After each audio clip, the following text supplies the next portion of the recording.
Here we have a broken traditional style spring setup on a single car garage door. As you can see, the spring is broken. The lift cable is all tangled and missing, and pulleys are all hanging. As you can see, everything has been removed. All the old damaged cables and wires have been removed from the door. As you see here, we installed a safety cable, tie a loop onto the railing system, hook it to the spring. The cable goes through the spring all the way down and attaches the other end of the rail, and a good knot and a crimp, and that's how the spring is installed through the safety cable. Of the lift cable, you have to connect the cable to the eye on the lower panel, just like any cable installation.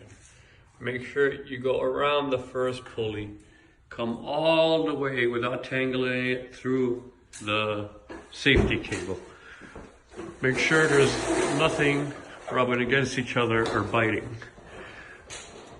The lift cable comes around this pulley all the way around and attaches to that S-hook right over there.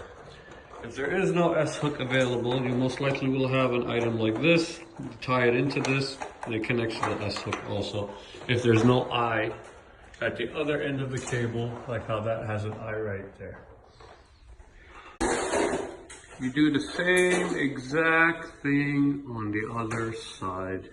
Make sure nothing is tangled, everything is functioning correctly. Testing involves making sure the door goes down straight, making sure the cables don't get tangled. Always keep your eye on the cables and continue watching the door going down leveled. Make any necessary adjustments with the limiter switch if needed.